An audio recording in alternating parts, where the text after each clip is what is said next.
Close their eyes for a minute and travel back in time. It's late 1943. America is fighting a war in Europe and in the Pacific. Rationing is severe. Blue stars are hanging in the windows. Glenn Miller is in the Army playing for our boys. You are an employee of Acme Machine Plant, anywhere USA. The boss has ordered a temporary halt to work and asked everyone into the central room. Good evening, workers of the Acme Machinery Plant. I'm happy to see everyone here. I'm happy to see the women are here. I want to thank you for doing your part for our war effort. And I'm here to encourage you, and I feel that I have the right to encourage you. My name is Aletta Sullivan, and I am the mother of the Fighting Sullivans.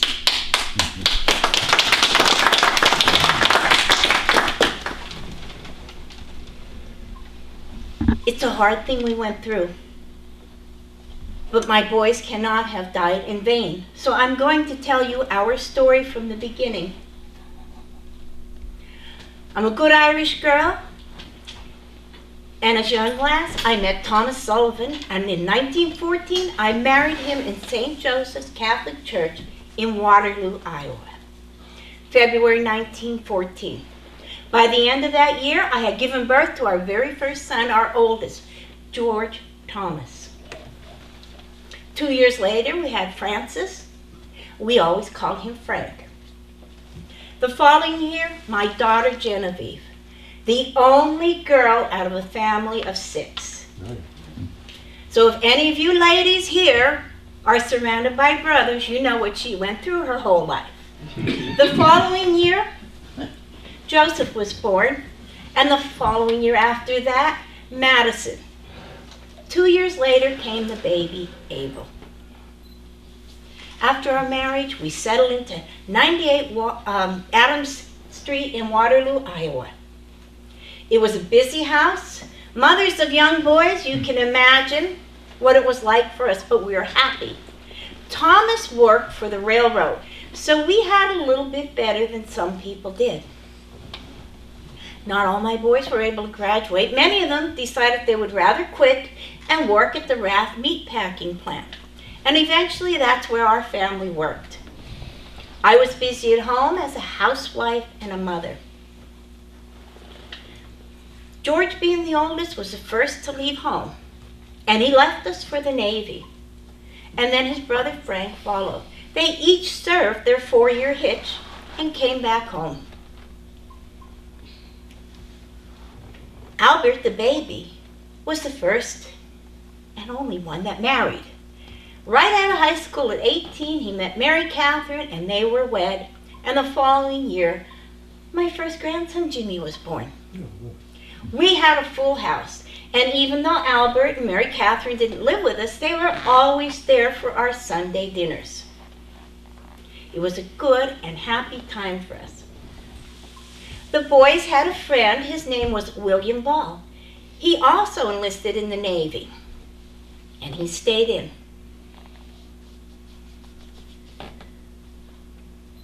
December 7th, everybody was around.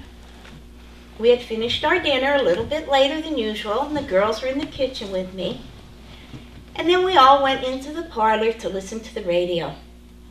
We were listening to our regular Sunday show when the news broke in about that horrible sneak attack at Pearl Harbor.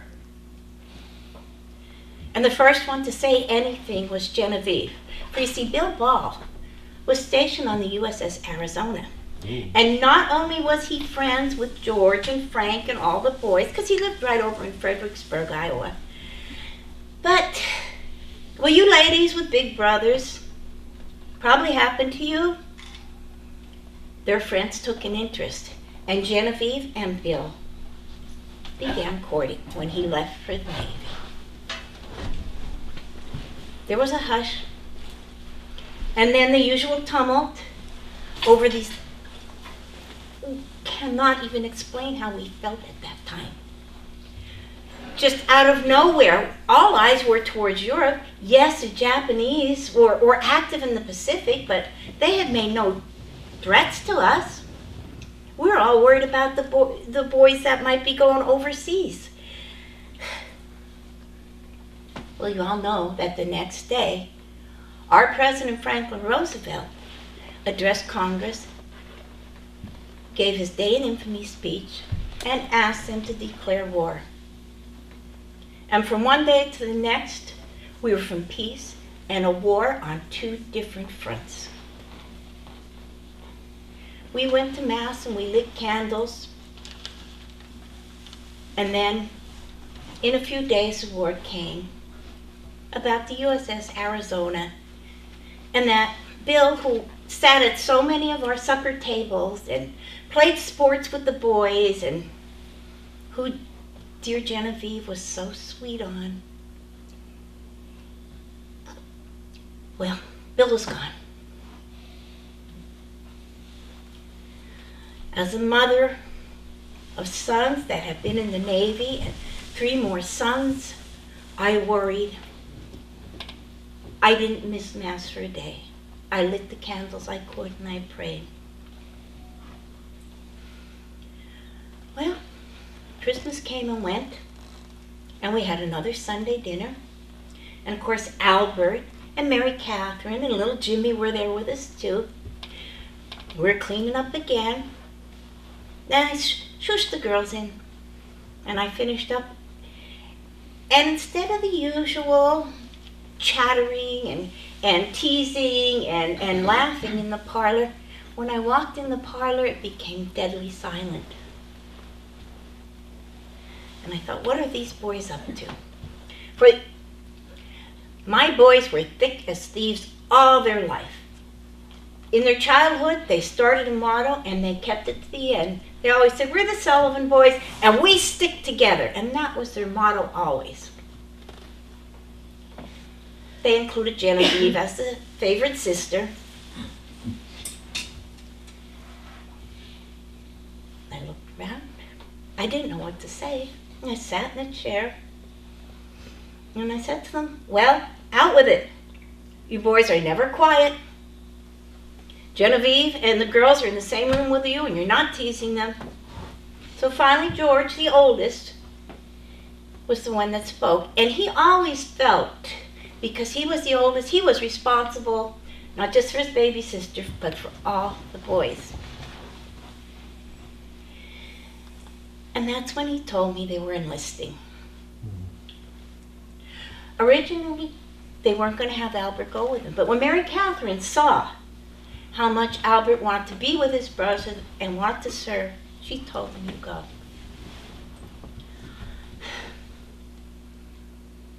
What can you say? All 5 of your boys are standing there or sitting in the room with you and telling you they're going to enlist to fight the war. I remember I was crying a little.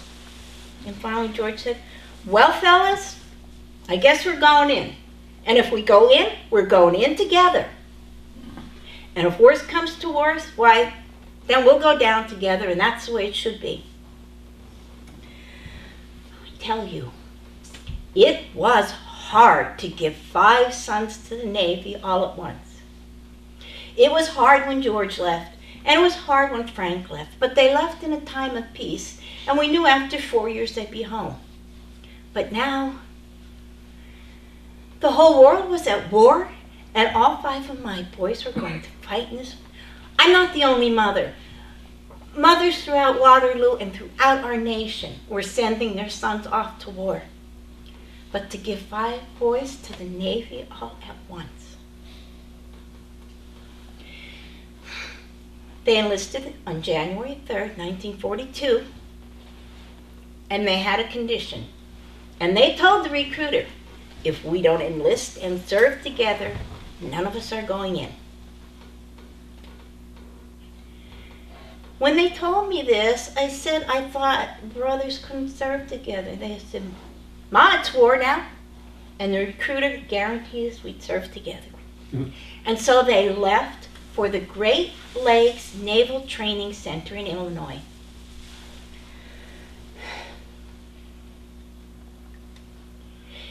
In some time, Thomas and Genevieve and I went to Bill's funeral.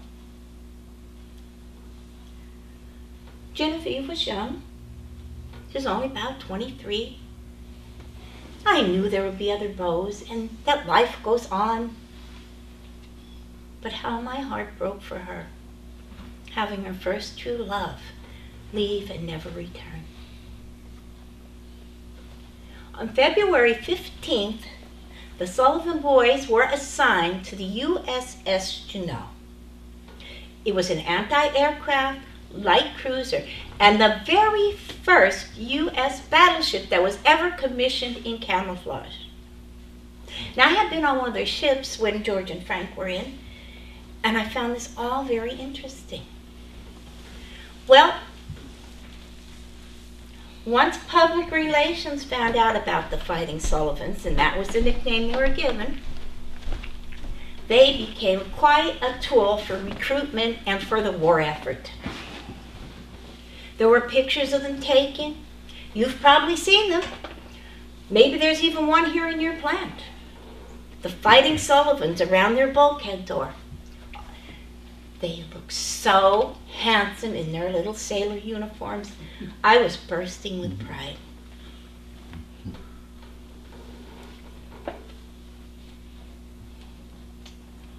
We didn't know exactly where they were going, what they were going to be doing.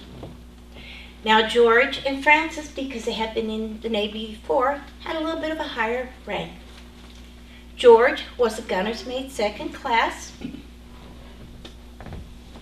and Francis was a coxswain. Joseph, Madison, and Albert were all seamen second class. We never missed any news reports on the radio. My husband started attending Mass regularly also. He didn't always miss it, but now he never missed it. Genevieve grieved, but she worried for her brothers. The boys wrote home to me, and Genevieve made walnut drop cookies, and they often wrote Mass for them, so we would pack up bunches and send them to them. They always ended their letters with, "Keep your chin up." Well, I think now is a good time to do that, don't you? Yep. We must keep our chins up. Then, in November of 1942, the letters dwindled and stopped. All of December, I heard nothing. One day, a lady traveled all the way across Waterloo and knocked at my door. And when I opened it, I had never seen this lady before. And I said, "Yes." And she said, "You're Mrs. Sullivan, aren't you?" And I said, "Yes." She said, "May I come in?" And she seemed earnest. So I invited her in. I was watching little Jimmy because Mary Catherine was off to work that day. When Albert enlisted, of course, they lost a lot of their income, so we just brought him into our home. And then she went, just like you good folk here, to support the war effort. I offered her some tea, and as we sat talking, he said, "My son's in the service also," and she told me he was wounded and where, and she said, "He wrote a letter to me from the hospital ship." And then she hesitated, and she flushed, and then she finally took a deep breath, and she said, "Mrs. Sullivan, one of the lines in his letter said he heard that all the Sullivan boys were dead." And she flushed again, and how does a mother respond to something like that? And I didn't say anything for a minute, and then she said, "I am so sorry that I came to tell you this, but if it was my son and another mother knew," and she said, maybe he's not. Maybe none of them are," she said, "but I would hope if it was you would come and tell me." And so I thanked her. And she left, and she apologized again before she left, and I said, "No, thank you very much." Thomas came home, and I told him, and we agreed we wouldn't say anything to Mary Catherine until we knew for sure. Well, the next day, Thomas went to work. And I thought, what do? And I'm thinking. And then I was thinking, oh, I was supposed to sponsor that ship and christen it, and well, I still wanted to do that. And then I thought, and who's the commander of the Navy? So I got my writing paper out and I addressed a letter to our president. And I told him I had not heard from my boys. They were the Fighting Sullivans. And that another mother came and told me that her son heard that they were killed. I said, we know nothing. Can you help us? January 13th, my husband was up before everyone, and I was intending the baby with Mary Catherine, and he saw a black car pull up outside. And 3 Navy officers got out the door. He told me later, when he opened the door, they said, Mr. Sullivan, we're here to talk to you about your sons. He took a deep breath and said, which one? The naval officer paused and said, all of them. Thomas ushered them in and had me and Mary Catherine come out. They were very kind men. They explained the circumstances. They stayed with us for about an hour. They said that all 5 of our boys were missing in action off of the Solomon Islands. He said he couldn't tell us a lot more. He couldn't tell us how or why at that point because of military actions over there, and they didn't want to jeopardize it. Well, excuse me. I finally said, we understand, sir. Can you tell us anything more? And he said, no. The next day, the headline banner of the Waterloo newspaper said, in huge letters, Sullivan's missing off the Solomon Islands.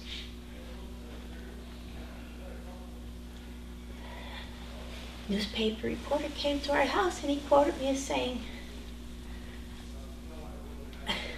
I know it doesn't sound good, but I just hope that someday maybe one of them will be found somewhere and we'll hear of it, and that's my fervent hope. But my boys are gone and they have gone together. It's what they wanted and it was their wish, and they did it for their country's victory.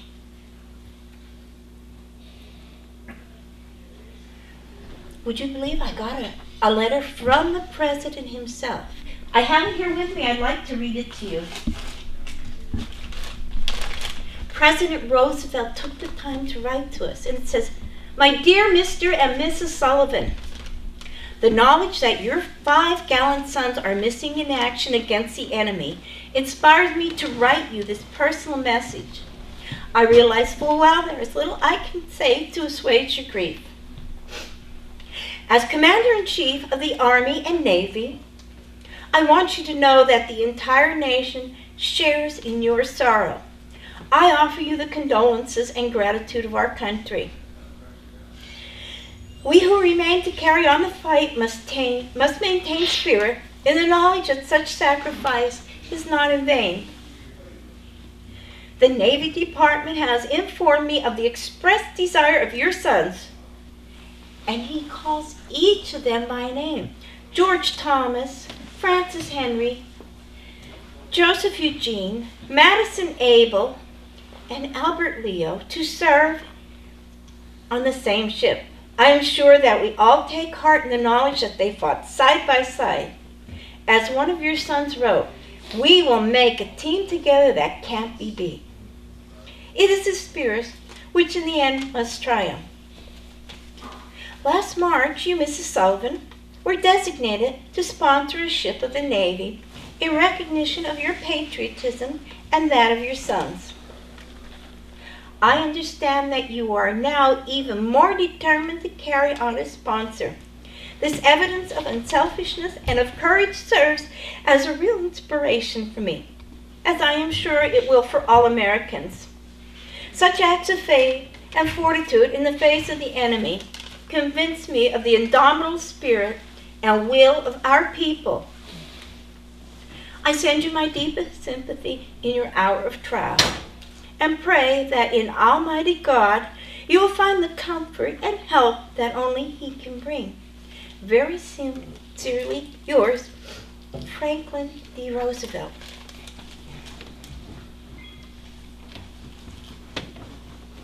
In time, the Navy came to see us again and informed us that all 5 of my sons were dead.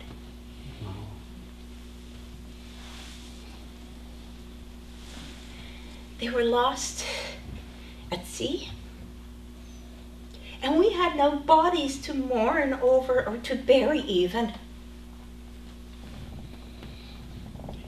It was hard enough to lose 5 sons, but not to be able to look on them one last time, not even one of them.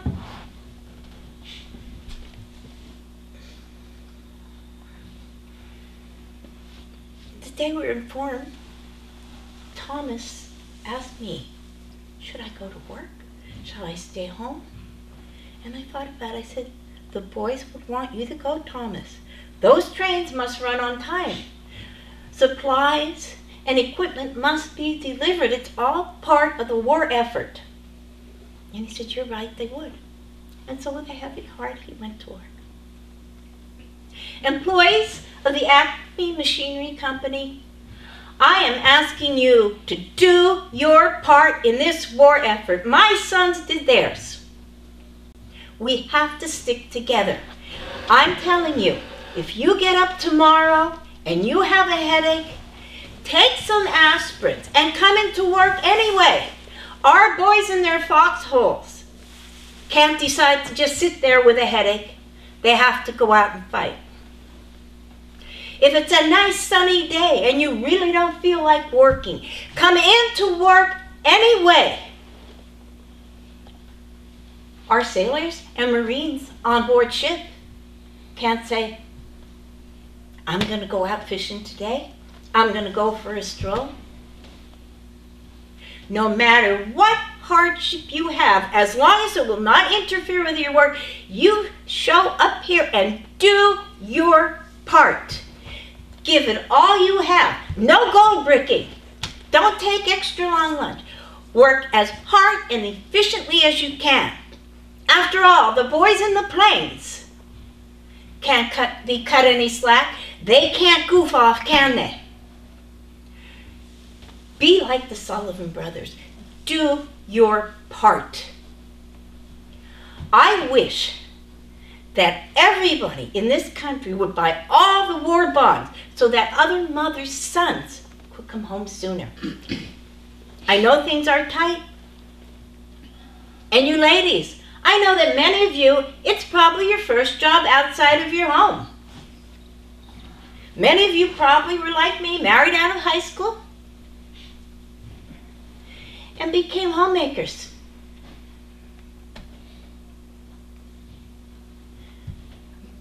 Mary Catherine and Genevieve are both working in war production plants now. I know it's hard for you. You're probably working in these war production plants and have a husband, a father, a son, a brother. In Europe, in the Pacific, you are carrying double duty. And men, I realize that most of you are here through exemptions. This plant is part of the war effort. What you manufacture here must be done. If there was someone else could take your job over, they'd let you enlist, but you have the skills that can carry on here. Ladies, don't forget to save your grease when you're done cooking and turn it in for explosives. Don't shop on the black market either. Abide by rationing. So maybe you're not having beef this week. Maybe you can't have that new pair of shoes. Maybe you don't have enough gas to go over to the next town to visit somebody. But those new pairs of shoes that you're not getting are putting boots on one of our GIs. The gas that you can't go visit in the next town with, that's fueling a Willie Jeep. So you can't have a cake with eggs and sugar. There's a lot of recipes for victory cakes. How many of you here have a victory garden? Let's see a show of hands. Any victory gardens? I applaud you. For everything that you grow, you can feed your family. And that's that much more we can ship to our GIs, to our sailors, to our airmen, to our soldiers, to our Marines, and to our coasties. Do your part. We, as a country, have to be like the Sullivan brothers. We must stick together. For those of you who have lost loved ones, I share in your grief. My front window changed. Early this year, I went from having 5 blue stars on a flag to 5 gold. But when the office of civilian came to us and said, please, Mrs. Sullivan, will you and your family help us? We understand your sorrow. But if you would talk at shipyards, if you would talk at defense plants, how you would encourage our nation. And I need to tell you, Genevieve is not with us because she is now a wave recruiter. So she is honoring her 5 brothers and her sweetheart football by being a wave recruiter. At first I was reluctant. I have never given a speech anywhere. But they said, your boys would want you to do this. So I went on to sponsor and to christen that ship, and I am making these speeches. The more we stick together, the more you observe rationing, the better you do your job, the faster this war can be over. If you can afford it on payday, buy a war bond.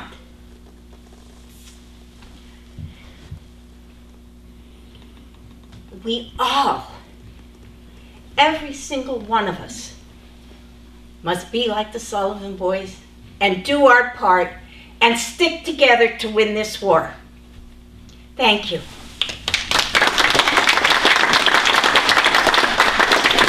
If you'll excuse me a minute, I'm going to get my friend Regina. There are so many things the Sullivan family did not know about their boys. The USS Juneau, from August until it was sunk, took part in the Solomons campaign. They had delivered supplies to our Marines and were leaving with a group, and they were torpedoed by a Japanese sub. There was another ship with them also. They were limping back. They were hoping to get to their home base of Espiritu Santo.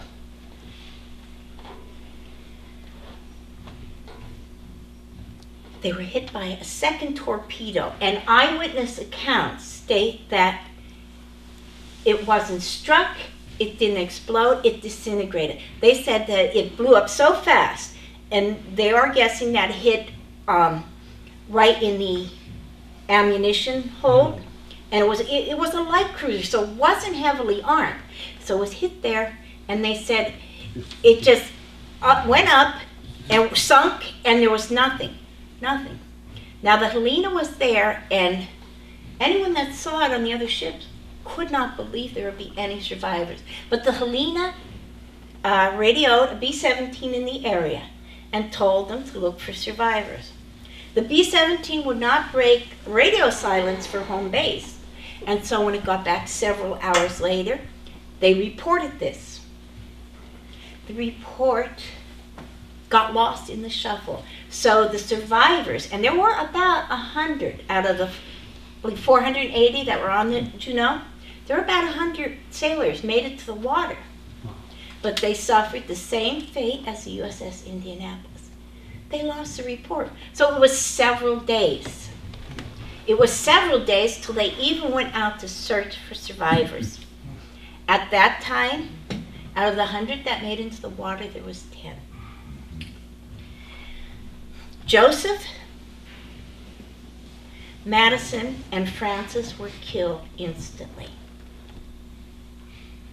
Abel, the youngest, the father with the young baby, and a really cute thing, Abel's widow, as far as I know, is still alive. She was in 2012, and she told people that Albert was so nervous and excited that he passed out at the altar at his own wedding. Then they all just kind of looked, and then he got up and they carried on. That's how excited he was. Albert made it off the ship. He survived, but the next day he drowned. Now, a few days later, George, he was the oldest, and as Mrs. Sullivan told you, George always felt responsible for his siblings.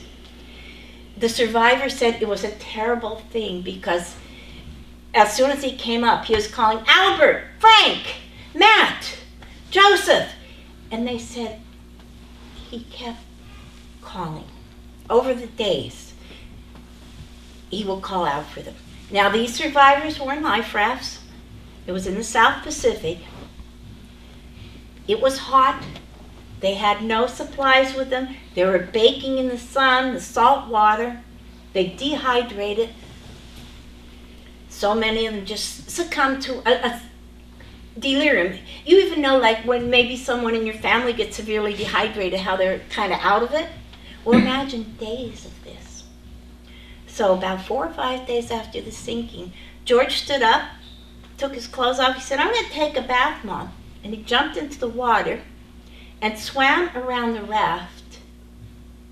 And then they heard the screams. And like so many of the others, and just like the USS Indianapolis, the sharks got George. Their family never knew this. And how I came to do Mrs. Sullivan, were any of you here last year when Big Mary was here? Mm-hmm. Okay. Well, Big Mary has been an interest of mine since about 2000, 2002. Been doing it everywhere. And one day I thought, you know, she's a limited audience, and you're going to have to keep going further and further afield. You need to develop more characters. I thought, nobody was inspiring me. And then I was down at the World War II weekend in Reading. Has anybody ever been to MAM's World War II weekend? It's the most amazing place. I met Dutch von Kirk, the navigator from the Enola Gay there. I met so many. I met the Band of Brothers. I met Buck Compton. One year they had the actual Marines that HBO made the series The Pacific about. And I'm telling you, they were real Marines, because as I went down the line, I'd get their autograph. I said, "Now, if you give me your cheek, I kiss Marines." And I went, and their wives were standing behind them. And as soon as I said it, you know, the cheek would come out, and the wives were grinning. They were like thrilled. I got to the very last Marine. Now remember, these guys are 85 or so. I got to the very last one, guys. I said, "If you'll give me your cheek, I kiss Marines." And when I went to kiss his cheek, he turned around and kissed me full on the lips. Yeah. But I was there with one of my boys, and I'm looking around, and been there many times. I'm a volunteer there now, and I thought, you know, I'm gonna do something else. You know, I should do something. I should do something I can do down here. And then it hit me, Mrs. Sullivan. I didn't know much about her. As a child, I just knew that she was a Gold Star mother, 5 sons in the Navy. And then I started doing the research. And the more research I did, the more amazed I was by all of it. Wow. I have a Blue Star flag hanging in my window. My cousin Alice will tell you. I am the obnoxiously proud mother of a United States Marine. Thank you. Thank you. Hoorah. He's retired from the Corps, and he hated it, so he enlisted in the Army Reserves. He's not with me because he has drill this weekend. But yeah, he goes down, he volunteers at World War II, and actually with me on occasion too. I cannot in any way imagine what Mrs. Sullivan went through, because I cried for months. From June until August when he enlisted, no, it was April I just cried. The one guy came into work the one day, the PennDOT guy goes, I want you to meet him. He was in the court too. I said, oh, thank you. And my son, he goes, I told him, he goes, you should have seen this lady. You couldn't say Marines to her. You couldn't say anything to her. She burst into tears. I can't imagine sending off 5 in the time of war.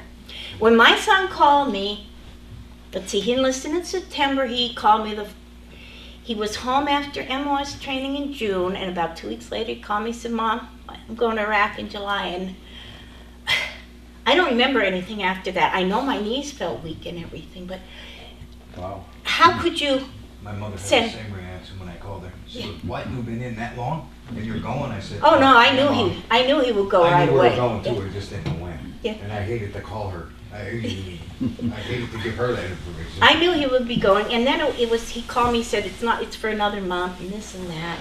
He told me he was going to Fallujah, and I'm like, oh my God. But I have to tell you, I prayed about it because I was on the verge of hysteria, and a warm feeling came over me, and I was never worried the whole time he was deployed because I knew he was going to come home to me okay. As a matter of fact, customers would say, well, you're handling this a lot better than you did him enlisting. I'm like, I know. The first thing I said to him, I said, you can't enlist in the Marines, they're all crazy.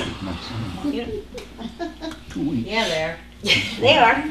I'm proud to say my son is a Marine, my 3 big brothers are Marines, and my great-nephew's a Marine, and I have about 100 Marine friends, and if you go on my Facebook, you'll see it. And that's my little segue into, Alice said it'd be okay, what I do now. I started, when my brothers were in, we always shipped cookies at Christmas, different things and that, and the standard speaker at that time would publish the names and addresses. And my grandmother was not happy, so every military person on that page got a card. So then she would address them, and I was only maybe 9, 10, and I would sign them and that. I still have a silk printed picture at home that one of the guys sent me. So my son was the first out of my group of Marine moms to go.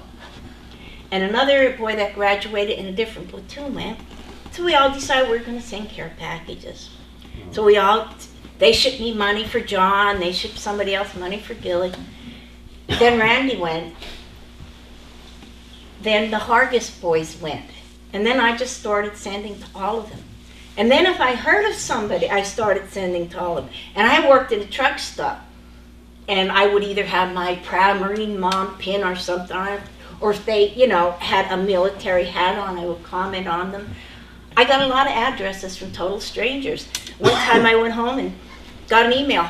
My husband said he was in a truck stop and you want to send her? I said, yeah. Anybody I can. I get, when the guys come home, I say, who's still there? I have sent to every branch of the military. I've sent to the little Air Force girls. I even sent them Beanie Babies and toys because they'd stick them and in their pockets or packs and when they went out in the villages. Because the one girl said, thank you so much for the goodies. And I used to make poppers around a paper towel tube with tissue paper and stuff.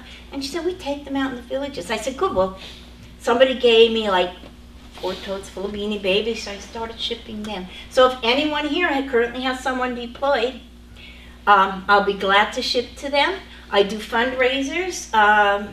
When I was working, it wasn't as hard. Now that I'm not working, it's a little bit.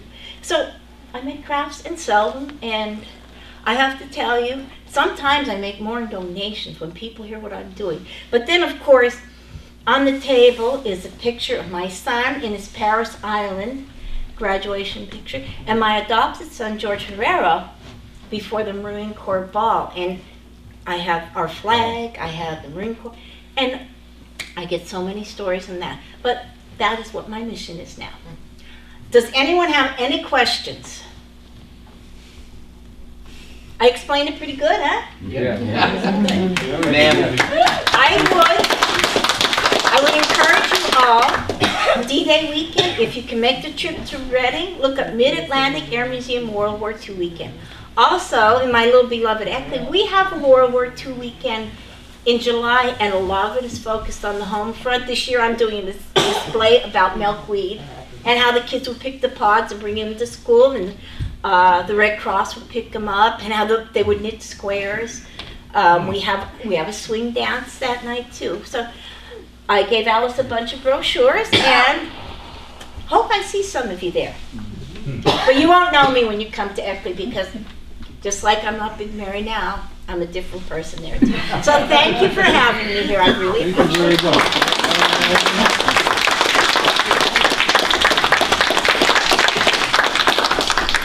No questions, huh? Yes.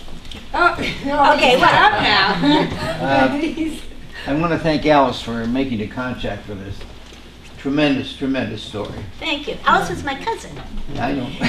But we never knew it until she saw me perform at Eckley one time, and she came up, she goes, Regina, I'm your cousin. I'm like, That's where she saw you. yes, Okay. that's how we met up. Yes. Also, because of the deaths of those 5 sons, what was it? Was it the military? Was it the government that said they will no longer serve members? No, actually, that was in place before World War II, that siblings were not to serve together, but it was overlooked. On the USS Juneau, there was the 5 Sullivan brothers. There was another set of 4 brothers. There was actually 9 set of siblings on the Juneau. Wow. Now, had the Juneau returned to Homeport, 2 of the Sullivans and 2 of the other brothers were being transferred because of their duties to another ship, but of course they never made it. Now, they did enact the sole survivor, like you saw in Private Ryan. But even now in Iraq, I saw the picture of the 2 most beautiful sisters, Lady Marines, serving together.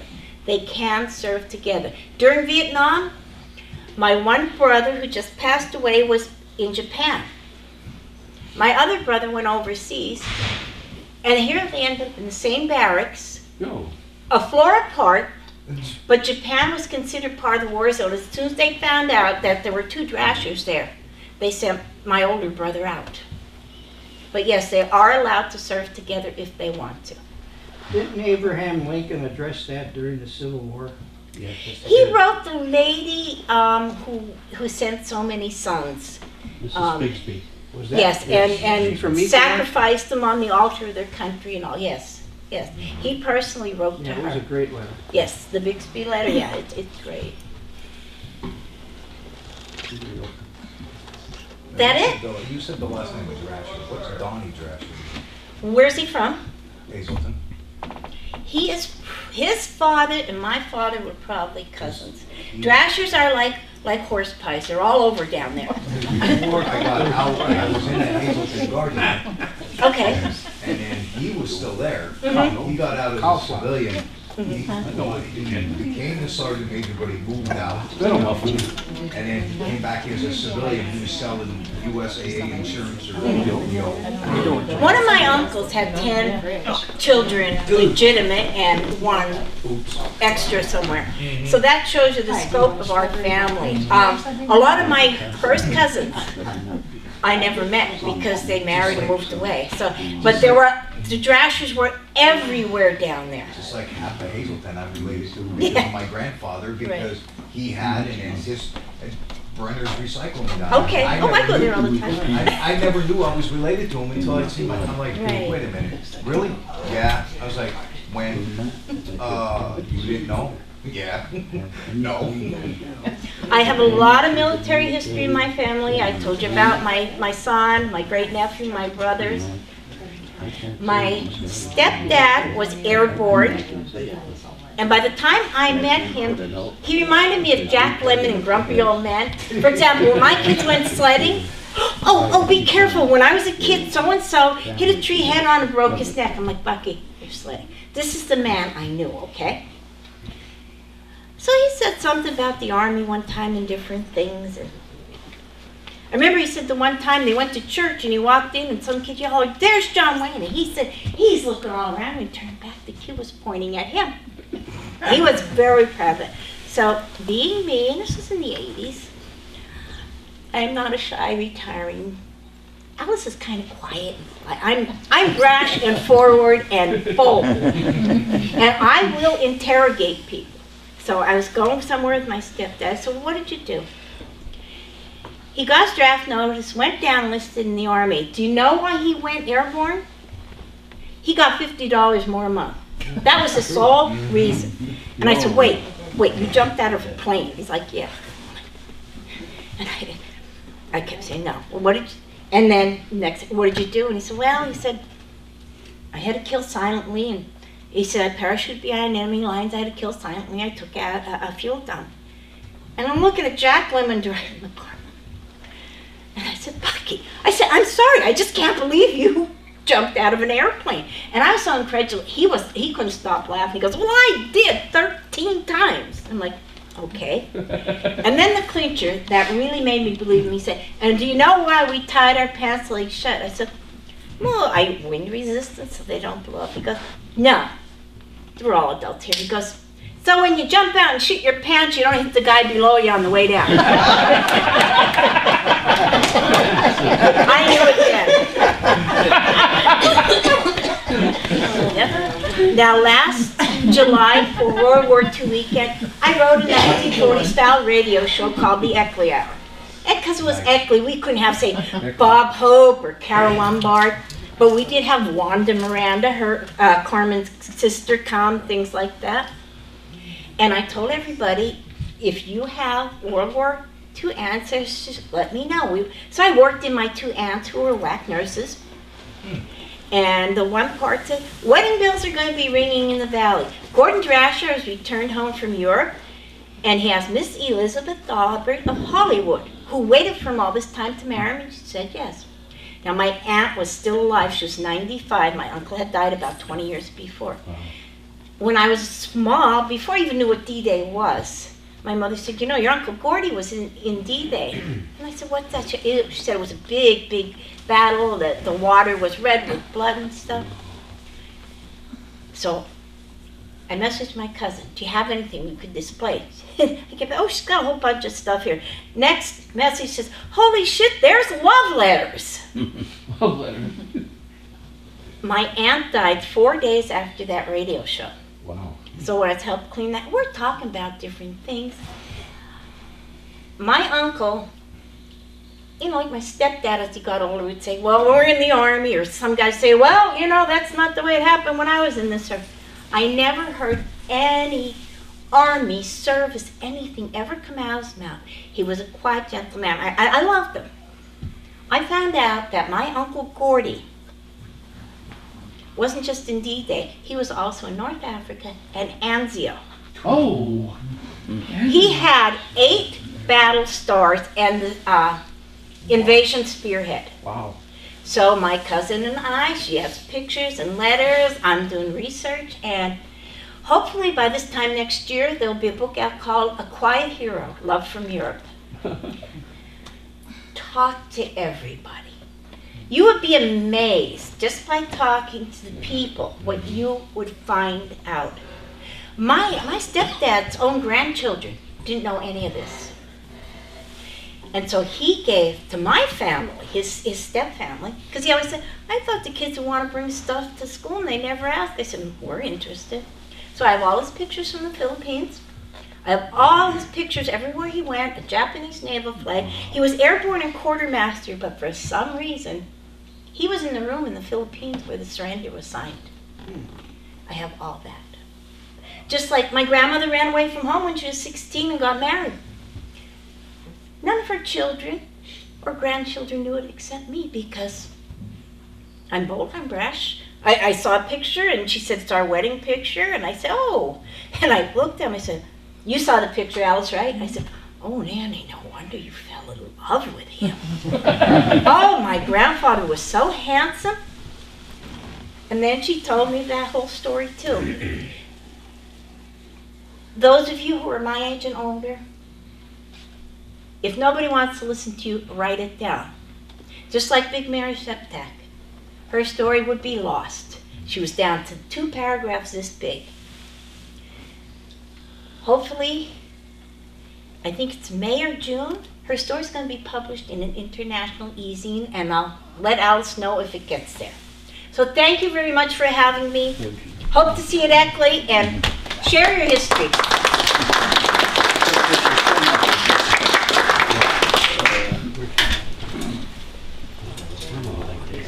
Once again, what a marvelous, marvelous presentation. Yeah. Thanks, Hope.